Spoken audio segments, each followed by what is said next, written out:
বন্ধুরা, আজ আমি মহাকুম্ভের সব থেকে এক বড় ঘটনা বলতে চলেছি, যা রীতিমতো গোটা ভারতবর্ষ সমেত গোটা পৃথিবীকে নাড়িয়ে দিয়েছে। আপনারা শুনলে অবাক হয়ে যাবেন যে এর আগে মহাকুম্ভে এত বড় ঘটনা কখনো ঘটেনি।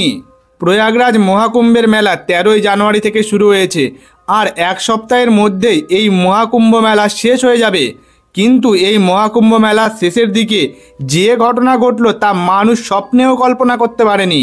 গঙ্গার ঘাটে রাতের বেলায় দেখা মিলল সাক্ষাৎ অশ্বত্থামার। এই অশ্বত্থামা কোনো সাধারণ মানুষ নন, তিনি মহাভারতের যুগের, আর তার হাইট প্রায় 30 ফুট, আর তার কপালে রয়েছে একটি বিরাট বড় ক্ষত, যেখান থেকে অবিরাম রক্ত ঝরছে। এই বিকট চেহারার অশ্বত্থামাকে দেখে রীতিমতো মহাকুম্ভ মেলাতে হইচই পড়ে যায়। সমস্ত মানুষ ছুটে পালাতে থাকে এদিক ওদিক। প্রিয় দর্শক, ঘটনাটি ঠিক কী ঘটেছে তা জানবো আমরা আজকের এই ভিডিওতে। আপনারা অবশ্যই ভিডিওটি সম্পূর্ণ দেখুন, একটু স্কিপ করবেন না, না হলে এই ঘটনার কিছুই বুঝতে পারবেন না। আর আপনারা যদি আমাদের চ্যানেলে নতুন হয়ে থাকেন তাহলে অবশ্যই চ্যানেলটিকে সাবস্ক্রাইব করে ভিডিওটিকে একটি লাইক করে কমেন্টসে একবার লিখুন জয় শ্রীকৃষ্ণ। প্রিয় দর্শক, মধ্যপ্রদেশের 4 বন্ধু বিজয়, শচীন, কুশল আর মৌসুমী, এরা ছোটবেলা থেকেই একে অপরের প্রিয় বন্ধু। তারা ছোটবেলা থেকে একই স্কুলে পড়াশোনা করেছে এবং পরবর্তীকালে তারা যখন কলেজেও পড়তো তখনও তারা একসাথেই থাকতো। তাদের মধ্যে বন্ধুত্বের গভীরতা এতটাই বেশি ছিল যে তারা একে অপরকে ছেড়ে কখনোই থাকতে পারতো না। একদিন মৌসুমী বলল, চল আমরা সবাই মহাকুম্ভে যাই, কারণ মহাকুম্ভ মেলা শেষের দিকে। আমি আমার বাবার কাছ থেকে শুনেছি যে এই মহাকুম্ভ মেলাতে যে স্নান করবে তার সমস্ত জন্মের পাপ নষ্ট হয়ে যাবে, আর সে ভগবান শ্রীকৃষ্ণের কৃপা লাভ করবে। শচীন বলল, যাওয়া যাক, এতে তো কোনো সমস্যা নেই। সবাই রাজি ছিল, কিন্তু বিজয় অতটা রাজি ছিল না। সে বলল, মহাকুম্ভ মেলায় যাওয়ার কোনো প্রয়োজন নেই। কিন্তু সবার জেদের কারণে শেষমেশ বিজয়ও রাজি হয়ে গেল। মধ্যপ্রদেশ থেকে রাত 9:11 ট্রেন চেপে তারা প্রয়াগরাজ মহাকুম্ভের দিকে রওনা দিল। ট্রেনের যাত্রাপথে প্রচণ্ড ভিড়, যদিও তারা বসার জন্য সিট পেয়ে গেছিল। এরপর তারা ভোরবেলায় প্রয়াগরাজ জংশনে পৌঁছে যায়। সেইখান থেকে তারা মহাকুম্ভ গঙ্গা ঘাটের দিকে যাত্রা শুরু করে। চারিদিকে লাখ লাখ নাগা সাধু সবাই হর হর মহাদেব ধ্বনি দিচ্ছেন, আবার কেউ কেউ জয় শ্রীরামও ধ্বনি দিচ্ছেন। রীতিমতো তারা 4 জন প্রায় গঙ্গা ঘাটের কাছে উপস্থিত হয়েছে। সেই গঙ্গা ঘাটের পাশে একটি ছোট্ট তাঁবু টানানো আছে, আর তার ভিতর এক সাধু মহাত্মা ধ্যানে মগ্ন। সেই 4 জন বন্ধু সেই সাধুর কাছে গিয়ে বসলেন। বিজয় একটু নাস্তিক টাইপের, সে আবার এইসব কিছু বিশ্বাস করে না। সাধুর সাথে কুশল, শচীন এবং মৌসুমী কথা বলছেন, অনেক কিছু জিজ্ঞাসা করছেন, কিন্তু বিজয় চুপচাপ বসে আছে, তার মুখ একটু গম্ভীর। সাধু মহারাজ বললেন, বৎস, তোমরা মধ্যপ্রদেশ থেকে এসেছো তো? সেই 4 জন বন্ধু অবাক হয়ে গেল। সাধু মহাত্মা কি করে জানলো আমরা মধ্যপ্রদেশ থেকে এসেছি? তখন মৌসুমী জিজ্ঞাসা করলো, সাধু বাবা, আপনি কি করে জানলেন আমরা মধ্যপ্রদেশ থেকে এসেছি? সাধু বললেন, তোমাদের কপালে আমি তাই দেখতে পাচ্ছি। সবাই একটু অবাক হয়ে গেল। বিজয় হকচকিয়ে গেল, এটা কিভাবে সম্ভব? এই সাধু কি করে বলে দিল আমরা কোথা থেকে এসেছি? এরপর সাধু একটা কথা বললেন যা রীতিমতো সেই 4 জনের মাথায় বজ্রাঘাত হওয়ার মতো। সেই সাধু মহাত্মা বললেন, তোমরা মহাকুম্ভ মেলার শেষের দিকে এসেছো।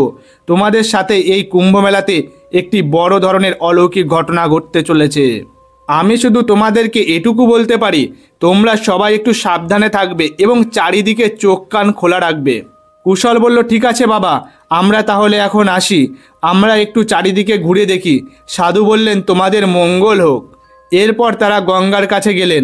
সেখানে অনেক ভক্তরা স্নান করছেন, আর তারা 4 জন আর নিজেকে আটকে রাখতে পারলেন না। তারাও সঙ্গে সঙ্গে গঙ্গা নদীতে নেমে পড়ল, আর অনেকক্ষণ ধরে স্নান করলো তারা সবাই মিলে। এরপর তারা মহাকুম্ভের চারিদিকে ঘোরাঘুরি করতে লাগলো। কত ঘণ্টার ধ্বনি, কত নাগা সাধুদের নৃত্য।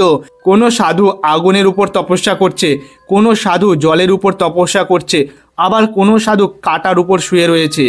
এই রকম দৃশ্য দেখতে দেখতে তাদের সারাটা দিন পার হয়ে গেল।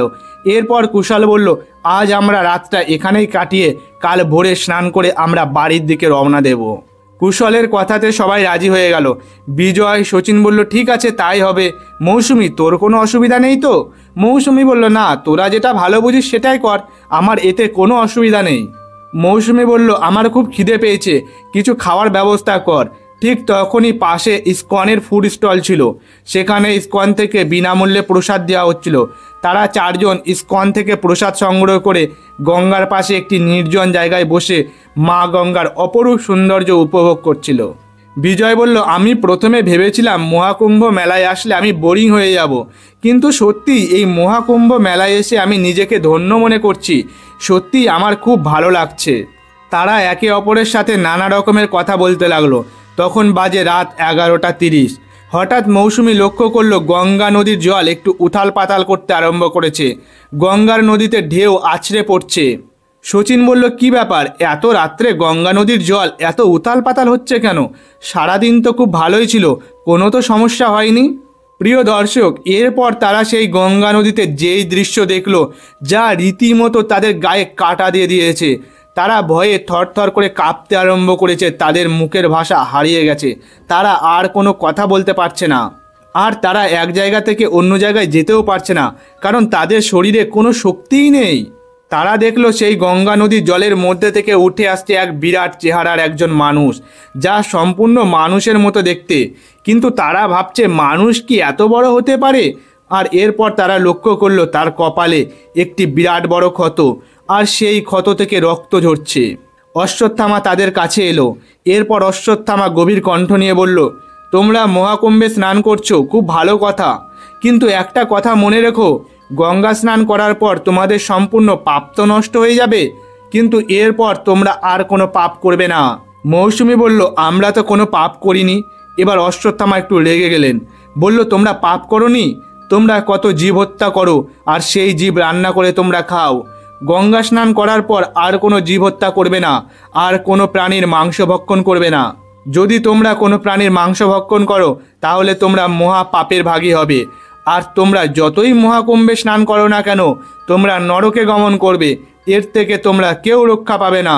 আর তোমাদেরকে আমি একটা কথা বলে যাচ্ছি, তোমরা সবসময় ভগবান শ্রীকৃষ্ণের পূজা অর্চনা করবে, কারণ শ্রীকৃষ্ণ হচ্ছেন পরমেশ্বর ভগবান। এই অনন্ত কোটি ব্রহ্মাণ্ডে শ্রীকৃষ্ণের থেকে বড় কেউ নেই, আর শ্রীকৃষ্ণের সমকক্ষও কেউ নেই। সবাই শ্রীকৃষ্ণের দাস এবং দাসী। এই বলে হঠাৎ অশ্বত্থামা গঙ্গা নদীর জলে ধীরে ধীরে মিলিয়ে গেল। তখনই তাদের সম্পূর্ণরূপে হুঁশ ফিরে আসলো। বিজয় বলল, আমরা এতক্ষণ ধরে কি দেখলাম? এটা কি কোনো স্বপ্ন নাকি সত্যি? মৌসুমী বলল, হ্যাঁ, এই প্রশ্ন আমারও। কুশল শচীন বলল, আজ আমরা এক মহান জিনিসের সাক্ষী রইলাম, আর আমরা আমাদের জীবনের মূল উদ্দেশ্য সম্পর্কে জানলাম। আজ থেকে আমরা শপথ করছি, আমরা আর কখনো মাংস গ্রহণ করব না, আর আমরা সবসময় ভগবান শ্রীকৃষ্ণের আরাধনা করব। মৌসুমী বলল, ঠিক বলেছিস, আমরা গঙ্গা স্নান করার পর আর কোনো পাপ করব না, আমরা কোনো প্রাণী হত্যা করে খাবো না। এই বলে চার বন্ধু আবার সেই সাধুর কাছে গেল, যেই সাধু সেই তাঁবুর ভিতরে বসে তপস্যা করছিল। সাধু মহাত্মাকে সমস্ত কথা খুলে বললেন। সাধু বললেন, আমি তোমাদেরকে আগেই বলেছিলাম তোমাদের সাথে একটা বড় ধরনের ঘটনা ঘটতে চলেছে। যাই হোক, তোমরা সবাই সকুশলে আছো, আমি এটা দেখে খুব খুশি। আর আজ থেকে তোমরা সেটাই করো। ওই মহাপুরুষ তোমাদের যে শিক্ষা দিয়েছেন, সেটাই তোমরা তোমাদের জীবনের আদর্শ মনে করবে। এরপর তারা সাধুর চরণে প্রণাম করে সেখান থেকে বাড়ির উদ্দেশ্যে রওনা দেয়। প্রিয় দর্শক, এই ঘটনাটি আপনার কেমন লেগেছে তা অবশ্যই কমেন্টসে জানাবেন। আর অবশ্যই ভিডিওটিকে একটি লাইক করে কমেন্টসে লিখবেন, জয় শ্রীকৃষ্ণ, জয় রাধা মাধব।